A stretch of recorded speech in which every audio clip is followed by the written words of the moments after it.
Tras la crisis que se vivió en el año 2008 y 2009, México ha tenido una pérdida de empleos y un crecimiento débil que no ha permitido que el desarrollo económico llegue a los niveles adecuados que se mantenían antes de la crisis.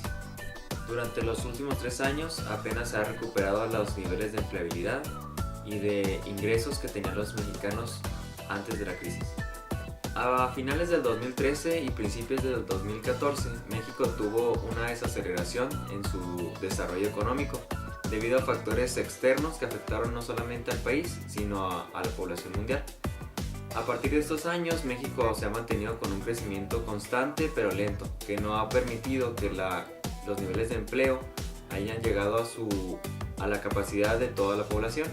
Asimismo, los salarios que la gente percibe se han visto constantes pero con inflación, por lo que los salarios no alcanzan para comprar la canasta básica de los mexicanos. De acuerdo a lo que acaba de decir Carlos, hay que contrastar el movimiento económico del país con el flujo de educación superior impartida en México.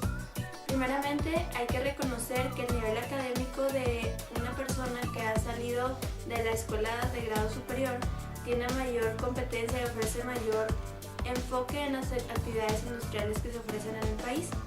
Asimismo, hay que analizar qué tan bien está la educación en México para saber qué tan competitivos son los estudiantes una vez que están laborando.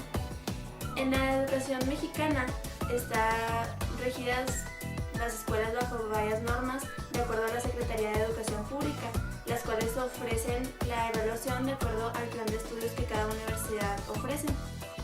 Tenemos que estar todos de acuerdo en que los planes de estudio ofrecidos son diferentes en las diferentes universidades, ya sea de grado superior, pero pueden contrastar entre universidades públicas y privadas. Asimismo, dentro de las públicas y dentro de las privadas, los planes de estudio son diferentes en diferentes escuelas, aunque sean las mismas ofertas las que se estén ofreciendo. También hay que analizar que existe una asimetría entre la calidad y cantidad de personas que entran en todas las universidades. Estas asimetrías impactan directamente la calidad de la educación en México mediante regiones o sectores económicos. Y por último, hay que destacar que existe una concentración de fuertes universidades que reciben al 85% de los estudiantes que entran, dentro de 2.000 universidades a nivel nacional. Esto obviamente nos deja mucho que pensar acerca de la economía mexicana en conjunto con la educación de grado superior, ya que no se ve un balance firme entre la educación que se está ofreciendo, los criterios bajo los que los están evaluando y el sector económico al que finalmente los egresados van dirigidos.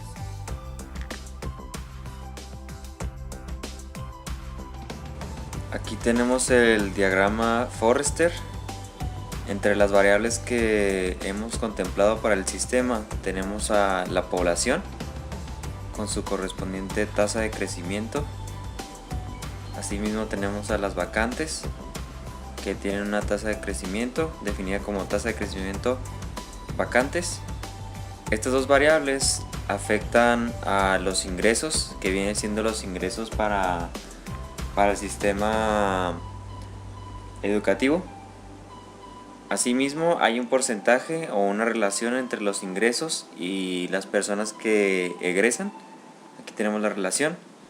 Y a partir de esto, podemos ver que hay una discrepancia laboral. ¿De dónde viene esta discrepancia laboral? De las plazas laborales que se están creando en el país. Esto a su vez tiene una tasa de crecimiento individual. Y la diferencia entre estas dos, como les comenté, es la discrepancia laboral. Vamos a ver cómo la población tiene 103.300, que vienen siendo los 103.300.000 que el país tenía para el año 2005. Ahora los vacantes contaban con 780.000 para el año 2005.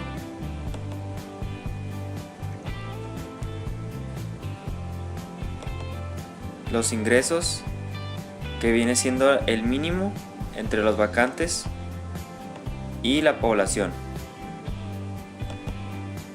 Asimismo tenemos los egresados, que viene siendo, en México tiene un 82% de retención. Es un poquito más alta la deserción, pero al final el 82% de los jóvenes terminan sus estudios, los que deciden ingresar al sistema superior. La discrepancia laboral tenemos, como les comenté anteriormente, egresados menos las plazas laborales. Las plazas laborales es el mínimo entre egresados y las plazas laborales por su tasa de crecimiento, comenzando con 738,000 plazas. Ahora veamos las tasas de crecimiento. Tasa de crecimiento poblacional en México es de 1.21%. Para las vacantes tenemos una tasa de crecimiento del 1.81%, así como la del crecimiento laboral, que durante ese año era de 1.94%. Ahora, estas condiciones tenemos que evaluarlas con un sistema. Lo podemos hacer con la simulación. Podemos ver gráficas, la población creciente con su respectivo tasa de crecimiento, las vacantes, los ingresos, la discrepancia laboral que cada vez se incrementa y las plazas laborales. Ahora esto lo tenemos que simular en Simulate. Los ingresos, en lugar de tener una tasa del 0.69%, lo vamos a tener con una tasa del 1.01%. ¿Esto qué quiere decir? En México la población total sería de 2.02%. Ese porcentaje de la población es capaz de entrar al sistema educativo a nivel superior. Entonces estamos contemplando como si el 50% de esos jóvenes entraran realmente. Lo que tenemos que cambiar es la cantidad de vacantes que el sistema está creando. Para eso tenemos que cambiarlo de 1.81 a 2.42.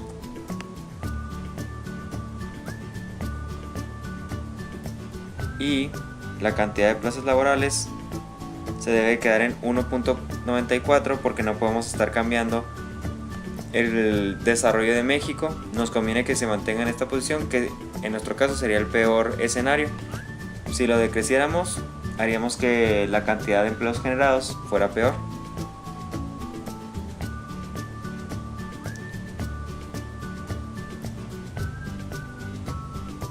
Ahora vemos.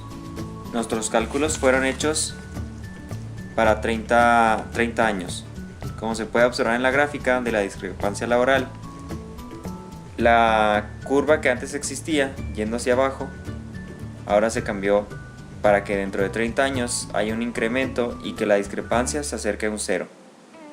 Después de estos años no podemos diseñar un sistema que sea propicio para las condiciones, ya que el cambio de gobiernos, las condiciones globales que ocurren en el sistema económico, así como las tendencias demográficas, la cantidad de escolaridad que tiene la gente, son parámetros que no podemos controlar. Por eso la expectativa es solamente hasta 30 años.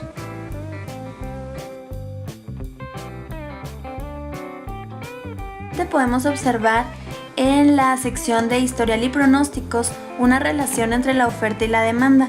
Por oferta nos referimos a la oferta de las universidades con respecto a las carreras que cada una ofrece, y la demanda es la demanda que cada industria, de acuerdo a diferentes sectores laborales, se requieren en México. Si comenzamos por el sector de agricultura, ganadería, silvicultura, pesca y caza, se puede observar que durante el periodo de 2010 a 2013 existió un incremento en la cantidad de personas que ingresaron a este sector. El aumento no es significativo, ya que es porcentual, pero bajo comparado con la cantidad de personas que actualmente laboran en el mismo. Se prevé que el sector tendrá un declive en el año 2014, como se puede observar, debido al pronóstico del promedio móvil. Sin embargo, a partir del año 2015, el incremento de ingresos en este sector se predice con tendencia positiva. Por otro lado, el espacio vacante para este sector ha sufrido altibajos, ya que decayó del periodo de 2010 a 2012, contrastando con la cantidad de ingresos que se tuvieron durante el mismo periodo. Se prevé que la cantidad de vacantes se mantenga constante a partir del año 2015 y para este sector se ve obviamente que existe un déficit de profesionistas, lo que da la apertura a nuevos estudiantes a ingresar en el mismo. Si continuamos por el sector de comercio, podemos observar que las gráficas van muy parecidas entre la suma de vacantes y de ingresos a las universidades. Entonces aquí podemos ver que el sector del comercio ha tenido altibajos durante los últimos años con incrementos y decrementos periódicos. El desarrollo ha sido más lento que la cantidad de ingresos en el sistema, pero a pesar de lo anterior, el sistema se ha mantenido con un déficit de profesionistas. Se pronostica que el desarrollo de la industria sea similar a la cantidad de personas que ingresan al sector, sin embargo se requiere que el incremento de profesionistas para el sector aumente más rápidamente que el desarrollo del mismo para poder igualar la demanda y la oferta, puesto que la cantidad de vacantes supera en gran proporción a la demanda. Si continuamos con el sector de la industria de la construcción, podemos ver también una similitud entre las gráficas. Por lo tanto, podemos concluir que la industria de la construcción se mantuvo con crecimiento durante los años de 2010 a 2013 y la construcción se mantiene con un déficit con respecto a las personas que ingresan a estudios relacionados con el mismo. A pesar de lo anterior, el sector ha crecido más lentamente que los ingresos, lo cual crea la expectativa de poder igualar ambos factores para equilibrar el sistema, por lo que este sector pues tiene gran futuro en cuanto a la estabilidad. Si continuamos con la industria eléctrica y suministro de agua potable, podemos ver que esta industria se desarrolló durante los últimos 4 años, desde el 2010 al 2014, y la demanda por el servicio se ha mantenido por encima de la oferta del sector. Ambos tienen un comportamiento paralelo con crecimientos similares, y se predice que el crecimiento tanto de la demanda como de la oferta continúe por los próximos años. De igual forma, se dice que la cantidad de vacantes comparada con la gente que aspira a trabajar en el sector es mínima, ya que la demanda supera ampliamente a la oferta. Si vemos cómo se comporta el sector de industrias de transformación, aquí ya encontramos un poco más de diferencia entre lo ofertado y lo demandado. Entonces, si vemos el patrón que sigue en la gráfica, podemos ver que esta industria ha tenido un declive desde el 2010 hasta el año 2012. A pesar de tener un repunte en el año 2013, la tendencia sigue siendo negativa. Los pronósticos por promedio móvil indican que la cantidad de plazas incrementará con los años y la tasa de ingresos de estudiantes al mismo sector se mantiene creciendo desde el 2010. A pesar de ello, la cantidad de personas que ingresan siguen siendo menor a la cantidad de personas requeridas en el sector, por lo que aquí sí representa una problemática en México debido a la variación que existe entre los estudiantes que entran y los profesionistas al no corresponder con las vacantes requeridas. Si observamos la gráfica de industrias extractivas, podemos encontrar que la industria se ha mantenido con aumentos constantes en las plazas disponibles desde el 2010 y la cantidad incrementada es alta comparada con el total de personas que laboran en el sector.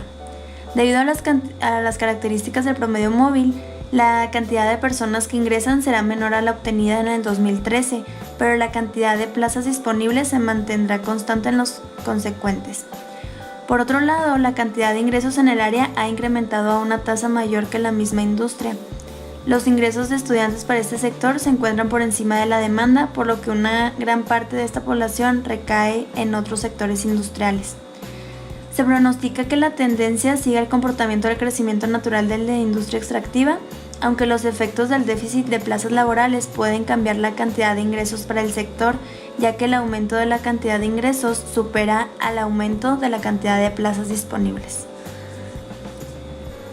Si continuamos con los servicios para empresas, personas y hogar, podemos ver también la tendencia de ambas gráficas. y podemos concluir que este sector tuvo un crecimiento lento en el año 2010, sin embargo demostró un repunte hasta el año 2013. De acuerdo al promedio móvil obtenido a partir del año 2014 hasta el 2018, se espera que la cantidad de plazas ofertadas disminuya al igual que la cantidad de demanda. La diferencia entre oferta y demanda para este sector es bastante amplia y la oferta crece a un ritmo mayor que la demanda, por lo que se espera que las diferencias crezcan con el paso de los años. Entonces aquí vemos cómo se pronostica que lentamente se vayan separando la relación entre las vacantes y los ingresos a universidades. Ya casi para terminar, vamos al sector de servicios sociales y comunales, en donde podemos observar una similitud de las gráficas, por lo que concluimos que este sector creció proporcionalmente tanto en la creación de nuevas plazas como en la cantidad de personas que esperan laborar en el sector.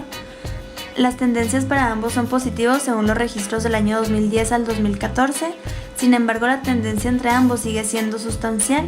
Los pronósticos realizados permiten comprender que la diferencia se mantendrá únicamente si las tendencias siguen comportándose como lo hicieron en los años analizados, por lo que esta gráfica se puede adaptar fácilmente a lo que vaya resultando año con año.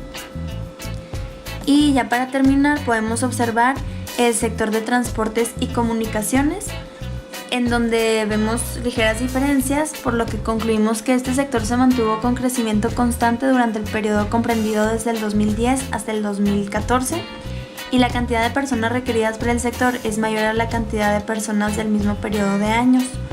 Los datos revelan que el crecimiento de la demanda es mayor al crecimiento de la oferta, y basándose en los pronósticos para los siguientes años se espera que la diferencia entre ambos disminuya, por lo que vemos aquí una tendencia que a partir de lo pronosticado desde el 2014 hasta el 2018 las gráficas van parejas, aparentemente.